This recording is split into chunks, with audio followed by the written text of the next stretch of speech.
ឯកឧត្តមវង្សសីវិសុទ្ធអញ្ជើញសម្ពុតដាក់ឲ្យប្រើប្រាស់ជាផ្លូវការអគារទីស្នាក់ការគណៈបកប្រជាជនកម្ពុជាស្រុកស្ទូងខេត្តកំពង់ធំ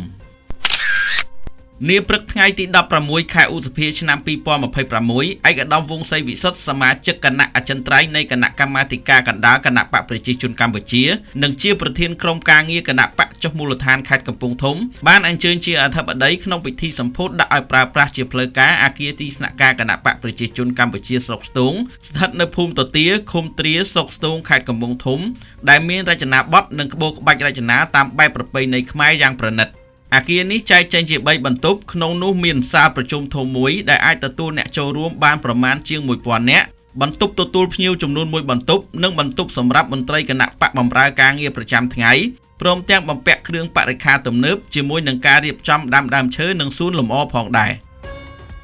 ឯកឧត្តមវង្សសីវិសុទ្ធបានកោតសរសើរនិងវិតម្លៃខ្ពស់ចំពោះឯកឧត្តមថោចេថាប្រធានក្រុមការងារគណៈបកចុះមូលដ្ឋានស្រុកស្ទូងដែលបានខិតខំចលនាប្រម៉ែប្រមូលធនធានក្នុងការសាងសង់អគារទីស្នាក់ការគណៈបកប្រជាជនកម្ពុជាស្រុកស្ទូងដ៏ល្អស្អាតនិងធំទូលាយដែលនេះជាសមិទ្ធផលគួរជាទីមោទនៈថ្មីមួយទៀតសម្រាប់ហេដ្ឋារចនាសម្ព័ន្ធចាំបាច់បម្រើឲ្យការបំពេញមុខងារនិងបេសកកម្មរបស់គណៈបកក៏ដូចជាបម្រើដល់សេចក្តីត្រូវការផ្សេងៗរបស់ប្រជាពលរដ្ឋនៅក្នុងមូលដ្ឋានស្របតាមការដ្ឋានជាយុទ្ធសាស្ត្ររបស់គណៈបកប្រជាជនកម្ពុជាចុះមូលដ្ឋានខេត្តកំពង់ធំពិសេសគឺមានទីស្នាក់ការគណៈបកនៅគ្រប់កន្លែងទាំងខេត្តនិងគ្រប់ស្រុកក្រុងឃុំសង្កាត់ទាំងអស់ក្នុងខេត្តកំពង់ធំចាប់ពីឆ្នាំ2027ទៅ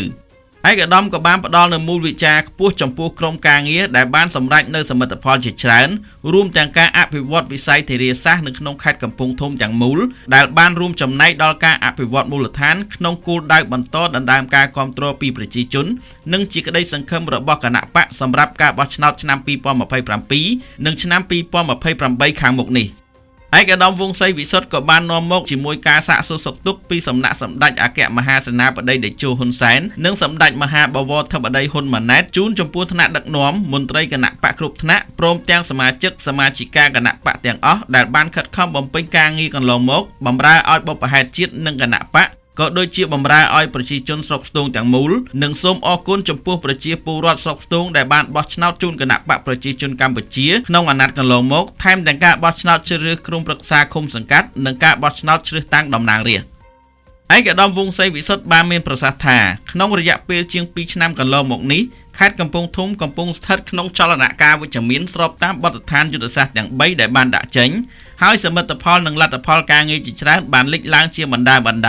ទាំងក្របខ័ណ្ឌការងារកសាងនិងពង្រឹងគណៈបកទាំងក្នុងក្របខ័ណ្ឌការងារអភិវឌ្ឍមូលដ្ឋានលើគ្រប់វិស័យនិងការលើកកម្ពស់ជីវភាពប្រជាជនជាពិសេសគម្រោងអភិវឌ្ឍហេដ្ឋារចនាសម្ព័ន្ធចាំបាច់នានានិងគម្រោងវិនិយោគធំៗក្នុងវិស័យកសិកម្មនិងកសិឧស្សាហកម្មបានលេចចេញជារូបរាងឡើងជាបន្តបន្ទាប់ឯកឧត្តមវង្សសីវិសុទ្ធបានបន្តថាសមិទ្ធផលនិងលទ្ធផលការងារទាំងនេះបាននឹងកំពុងធ្វើឲ្យខេត្តកំពង់ធំមានការកែប្រែមុខមាត់ថ្មីនិងកំពុងប្រែក្លាយសក្តានុពលរបស់ខេត្តកំពង់ធំដែលជាខេត្តមានផ្ទៃដីធំជាងគេនៅចំចំណុចកណ្ដាលប្រទេសសម្បូរទៅដោយធនធានទឹកនិងមានប្រជាជនជិត1លាននាក់ឲ្យទៅជាមូលដ្ឋានសេដ្ឋកិច្ចនិងមូលដ្ឋាននយោបាយកាន់តែរឹងមាំនិងអាចឈរជើងយូរអង្វែងរួមទាំងជះឥទ្ធិពលទៅដល់ខេត្តជុំវិញជាច្រើនទៀតដើម្បីសម្រេចចក្ខុវិស័យរបស់សម្ដេចតេជោហ៊ុនសែននិងសម្ដេចធិបតីហ៊ុនម៉ាណែតប្រែក្លាយខេត្តកំពង់ធំឲ្យទៅជាបង្គោលនៅមូលដ្ឋានគាំទ្រដ៏រឹងមាំរបស់គណៈបកប្រជាជនកម្ពុជានិងប្រែក្លាយខេត្តកំពង់ធំលែងជាខេត្តមួយដែលទៅហួសមកហួសទាំងវិស័យទេសចរណ៍វិនិយោគពាណិជ្ជកម្ម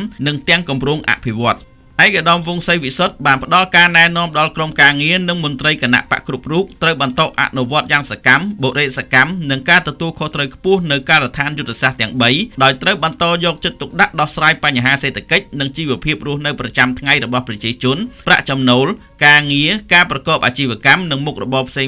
ពិសេសជំរុញការធ្វើពិពិធកម្មកសិករទំនើបការគាំទ្រដល់ការពង្រឹងមូលដ្ឋានសេដ្ឋកិច្ចនិងការលើកកម្ពស់សមត្ថភាពផលិតកម្មព្រមទាំងរៀបចំប្រព័ន្ធ Ecosystem ឲ្យបានល្អតាមរយៈការបន្តប្រឹងប្រែងកសាងហេដ្ឋារចនាសម្ព័ន្ធរូបវន្តឲ្យបានកាន់តែច្រើននិងមានប្រសិទ្ធភាពក៏ដូចជាលើកកម្ពស់សមត្ថភាពជំនាញបច្ចេកទេសសមត្ថភាពផលិតកសាងបណ្ដាញទីផ្សារនិងកសាងការយល់ដឹងនិងបណ្ដុះសមត្ថភាពក្នុងការប្រើប្រាស់ឥណទានឲ្យមានប្រសិទ្ធភាពនិងចីរភាពទន្ទឹមនេះត្រូវយកចិត្តទុកដាក់លើការផ្ដល់សេវាគ្រប់ប្រភេទប្រកបដោយគុណភាពនិងប្រសិទ្ធភាពដូចជាសេវាសន្តិសុខនិងសណ្ដាប់ធ្នាប់សេវាប្រជាពលរដ្ឋសេវាសង្គមអប់រំនិងសុខាភិបាល សេវាយុតិធធ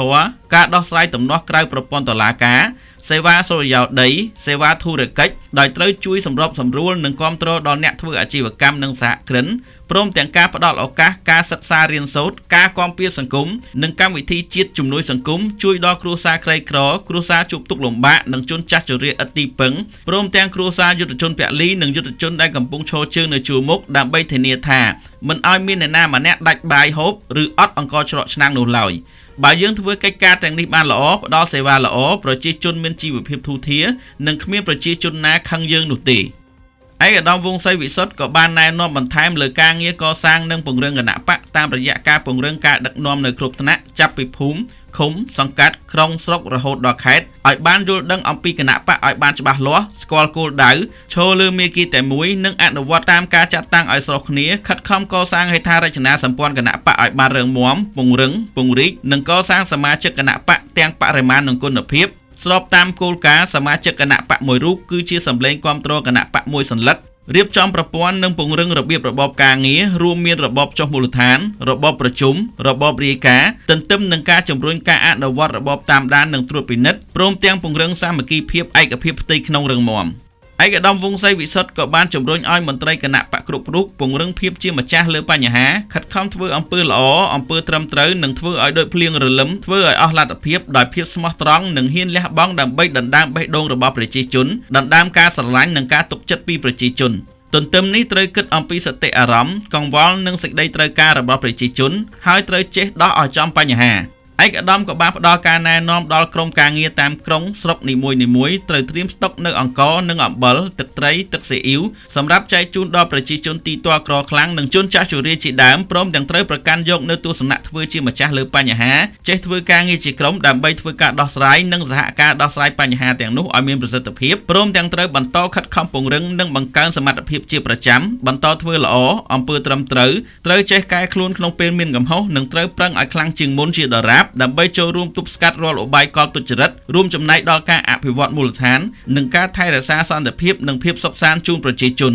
ក្នុងឱកាសនោះផងដែរឯកឧត្តមវង្សសីវិសុទ្ធបានពំនាំនៅអំណោយជាថវិកានិងសម្ភារៈបរិក្ខារមួយចំនួនជូនដល់សមាជិកសមាជិកាដែលបានចូលរួមកម្មវិធីនិងគណៈកម្មាធិការគណៈបកនៅមូលដ្ឋានផងដែរ